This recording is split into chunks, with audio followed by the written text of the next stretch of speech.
السلام علیکم ورحمۃ اللہ وبرکاتہ نحمد و نصلی علی رسول الکریم اما بعد قرآن کا مفہوم انہیں کون بتائے قرآن کا مفہوم انہیں کون بتائے آنکھوں سے جو چہروں کی تلاوت نہیں کرتے صدر اساتذہ اکرام حاضرین محفل اور میرے ہم مکتب ساتھیوں السلام علیکم ورحمۃ اللہ وبرکاتہ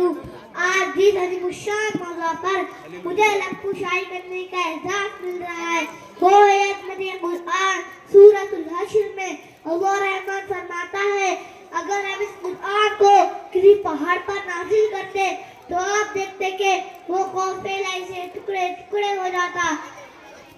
ہم ان مثالوں کو لوگوں کے سامنے بیان کرتے تاکہ غور و فکر کرے میرے عزیز ساتھیوں رب العالمین نے قرآن مجید فرقان حمید کو اپنے محبوب رحمت للعالمین محمد صلی اللہ علیہ وسلم پر 23 سال کے عمر میں نازل فرمایا قرآن کریم مکمل اور جامع کتاب ہے یہ وہ واحد کتاب ہے جس کا ذمہ اللہ پاک نے لیا ہے اور یہ تمام انسان کے لیے رہنمائی کا سرچشمہ ہے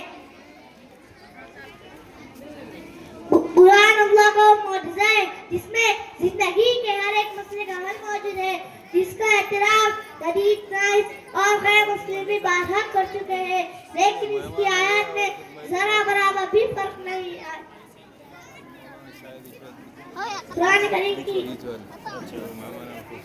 قرآن کریم کو نازل ہوئے کئی صدیاں گزر چکی ہے لیکن اس کی آیات میں ذرا برابر بھی فرق نہیں آیا اور نہ ہی کبھی آئے گا قرآن کریم کی عظمت اور شان کو لفظوں میں بیان کرنا گویا سورج کو چراغ دکھانے کے مترادف ہے قرآن کریم انسانوں کو صداقت عدل انصاف محنت جیسے اعلیٰ ضابطہ اخلاق سے نوازتا ہے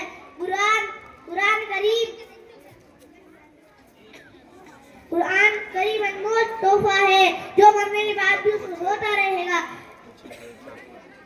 لیکن افسوس افسوس آج ہم نے قرآن کریم کی تعلیمات کو یکسر فراموش کر دیا جس کا نتیجہ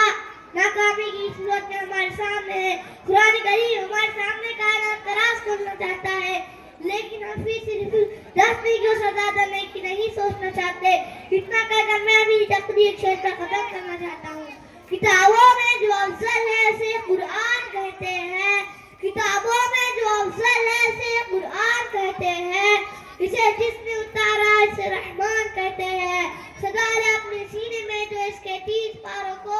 جب زمانے بھر میں اس کو حافظ قرآن کہتے ہیں اتنا کہہ کر میں اپنی تقریر ختم کرنا چاہتا ہوں وما توفیق الا باللہ ماشاءاللہ یہ تھے جو